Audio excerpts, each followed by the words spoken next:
Hi friends, welcome back to my channel. దేవాని ఆదిత్య చంపబోతుండగా అడ్డు వచ్చి తన ప్రాణాల మీదకి తెచ్చుకున్న మిథున. ఇది ఎలా జరగబోతుందో తెలుసుకోవాలి అనుకుంటే కనుక ఈ వీడియోని పూర్తిగా చూసి లైక్ చేయండి. అలాగే ఎవరైనా కొత్తగా మన ఛానల్ని చూస్తున్నట్లయితే తప్పకుండా సబ్స్క్రైబ్ చేసుకోండి. ఇంకా ఈరోజు ఎపిసోడ్లోకి అయితే వెళ్ళిపోతే దేవా మెట్ల మీద కూర్చొని ఉండగా దేవా దగ్గరికి వచ్చి మిథున అయితే అడుగుతూ ఉంటుంది. దేవా, ఎందుకు నువ్వు మౌనంగా ఉంటున్నావు? నేను సిగ్గు విడిచి నీ దగ్గర ఐ లవ్ యూ అని చెప్పాను. అయినప్పటికి కూడా నువ్వు నా మాటలు లెక్క చేయకుండా మౌనంగానే ఉన్నావు. నేను ప్రాణాలతో పోరాడి వచ్చాను. ఆ విషయం నీకు కూడా తెలుసు. ఆ రోజే మా ఇంటికి నేను తీసుకెళ్తున్నాను. అక్కడ నేను అల్లుడుగా అంగీకరించేలాగా చేస్తాను అని చెప్పేసి నేను అంత పెద్ద నిర్ణయం తీసుకున్నప్పటికీ కూడా నువ్వేమీ మాట్లాడలేదు. నువ్వు మౌనంగానే ఉన్నావు.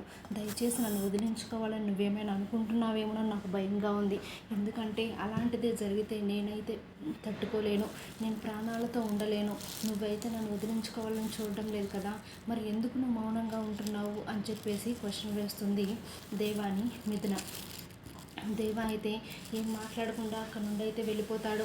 అక్కడ నుండి వెళ్ళిపోయి ఒక ప్లేస్కి వెళ్ళి, నేను నీకు చాలా చెప్పాలనుకుంటున్నాను మిథున, కానీ నీ పాద ధూళికి కూడా నేను సరిపోను. అందుకని నేను నీకేమీ ఎక్స్ప్రెస్ చేయలేకపోతున్నాను. నా ప్రేమను బయట పెట్టాలని ఉంది. ఐ లవ్ యూ మిథున అని చెప్పేసి ఈ దిక్కులన్నీ అరిచేలాగా నేను చెప్పాలని ఉంది.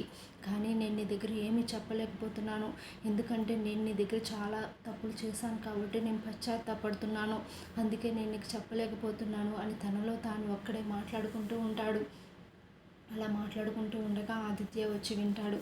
ఆదిత్య వచ్చి వినేసి, ఏంటి దేవా, ఏం మాట్లాడావు? నువ్వు మిథునాన్ని ప్రేమిస్తున్నావా? ఏంటి, నీకు అసలు ప్రేమ అంటేనే నచ్చదు, అందులో మిథునాన్ని చూస్తేనే నీకు కోపం. అలాంటిది నువ్వు మిథునాన్ని ప్రేమిస్తున్నావంటే నాకు చాలా ఆశ్చర్యంగా ఉంది దేవా అని చెప్పేసి ఆదిత్య అయితే అంటూ ఉంటాడు.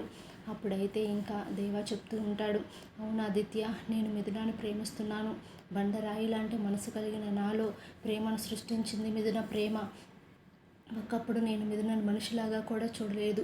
అయినప్పటికీ కూడా మిథున నా మీద చాలా ప్రేమను పెంచుకుంది. అలాంటి మిథునను నేను దూరం చేసుకోవాలని అనుకోవటం లేదు. నా ప్రాణం ఉన్నంత వరకు కూడా నేను మిథునతోనే ఉంటాను. ఒకవేళ మిథునకు దూరం అయ్యాను అంటే అది నా ప్రాణం పోవడమే అని చెప్పేసి అంటూ ఉంటాడు.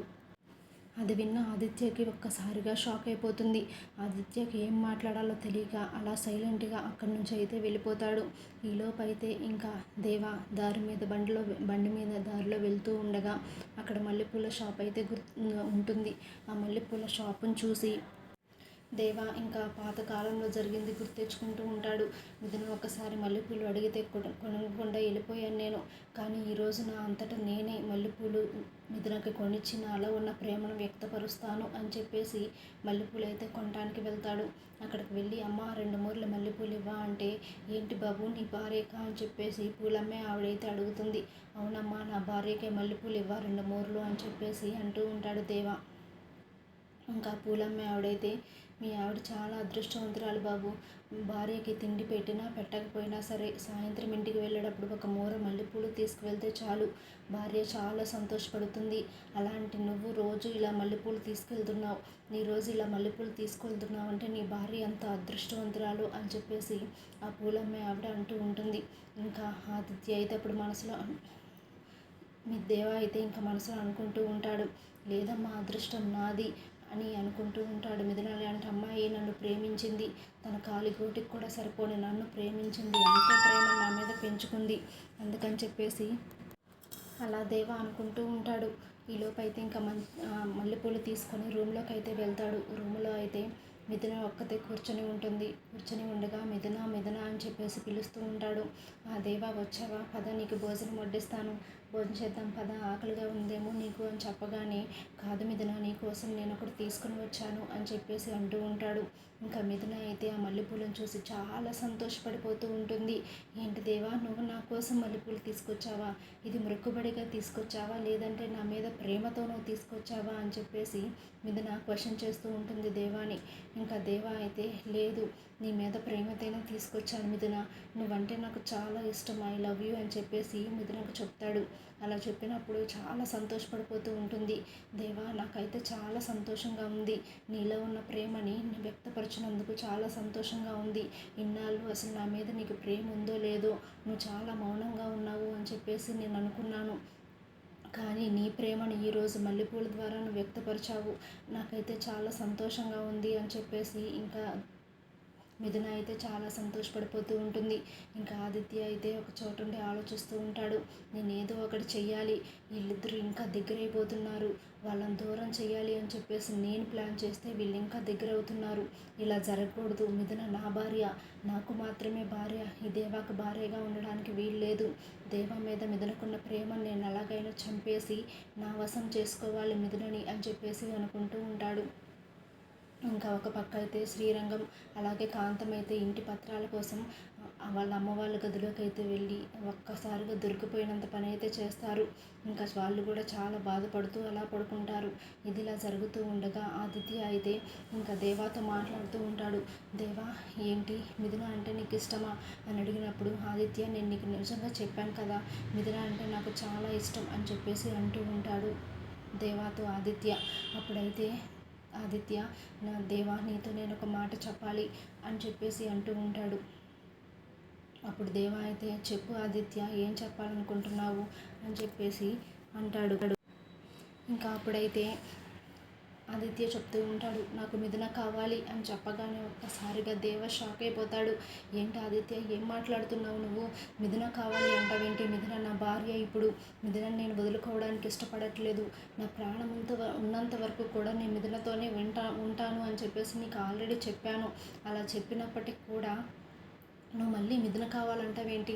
నీకు మైండ్ ఏం పనిచేయట్లేదా అని చెప్పేసి అంటూ ఉంటాడు దేవ. అవును, నాకు మైండ్ పనిచేయట్లేదు, నాకు మిథున పిచ్చి పట్టింది.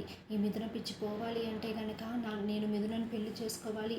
పెళ్ళైన అమ్మాయి అయినా సరే పర్లేదు, కానీ నాకు మిథున అంటే చాలా ఇష్టము, నేను మిథునతోనే ఉంటాను అని చెప్పేసి అంటూ ఉంటాడు ఆదిత్య. ఇంకా దేవాకి ఏం మాట్లాడాలో అర్థం కాక కోపంగా సిగరెట్ అయితే కాలుస్తూ ఉంటాడు. ఇంకా ఆదిత్య అయితే, నీ ప్రాణం ఉన్నంత వరకు అని చెప్తున్నావు కదా, నీ ప్రాణం తీసే నేను మిథున నా సొంతం చేసుకుంటాను అని చెప్పేసి గన్ అయితే గురిపెడతాడు. అలా గురిపెట్టిన గన్నును చూసి దేవా ఒక్కసారిగా షాక్ అయిపోతూ ఉంటాడు. ఈలోపు అయితే మిథున దేవాని వెతుక్కుంటూ అటువైపుకు వస్తుంది. వచ్చి, ఎక్కడికి వెళ్ళిపోయాడు దేవా? భోజనం చేద్దాం రమ్మని చెప్పాను, మల్లెపూలు ఇచ్చేసి వెళ్ళిపోయాడు, ఇప్పుడు ఎక్కడున్నాడో ఏంటో, ఈ గార్డెన్ అంతా వెతికాను ఎక్కడా లేడు అని చెప్పేసి వస్తూ ఉండగా ఆదిత్య అయితే దేవా తలకి గురిపెట్టి ఉంటాడు షూట్ చేయడానికి. అది చూసి గన్నును చూసి ఒక్కసారిగా మిథున షాక్ అయిపోతుంది. ఏం చేయాలో అర్థం కాక అలా షాక్లో ఉండిపోతుంది. ఒక 2 మినిట్స్ తర్వాత తేరుకొని, ఆదిత్య ఏం చేస్తున్నావు అని చెప్పేసి అరుస్తూ వస్తుండగా గన్ అయితే ఒక్కసారిగా షూట్ చేసేస్తాడు. అలా షూట్ చేస్తూ ఉండగా దేవాకైతే అడ్డు వస్తుంది మిథున. ఆ బుల్లెట్ మిథునకు తగులుతుంది. అలా మిథునను రక్తపు మడుగులు చూసి ఒక్కసారిగా షాక్ అయిపోతూ ఉంటాడు దేవా. మిథున, మిథున లే, ఏమైంది? నా ప్రాణానికి నీ ప్రాణం అడ్డు వేశావా? నేను ఇప్పుడు చెప్తున్నాను, నువ్వంటే నాకు చాలా ఇష్టం అని చెప్పేసి దేవా తన ప్రేమ అంతటిని కుమ్మరిస్తాడు. ఇంకా అరుపులకైతే హరివర్ధన్ అలాగే లలిత వీళ్ళందరూ కూడా బయటికి వస్తారు. అమ్మ మిథున ఏమైంది అని చెప్పగానే అక్కడ ఆదిత్య గన్ను పెట్టుకొని ఉంటాడు. ఏంట్రా ఇంత పని చేశావు అని చెప్పేసి హరివర్ధన్ అయితే ఆదిత్య షర్టు పట్టుకొని నిలదీస్తూ ఉంటాడు. ఏంటి, నా కూతురు అంటే ఎంత ఇష్టమో నాకు తెలుసు, కానీ చివరికి నా కూతురుని చంపడానికి వెనుకాడలేదు నువ్వు ఆ ఇష్టంతో. నువ్వు అసలు ఇంట్లో ఉండడానికి వీల్లేదు అని చెప్పేసి పోలీసులను పిలిపించి ఆదిత్యని అయితే పోలీసులకు అప్పచెప్తారు.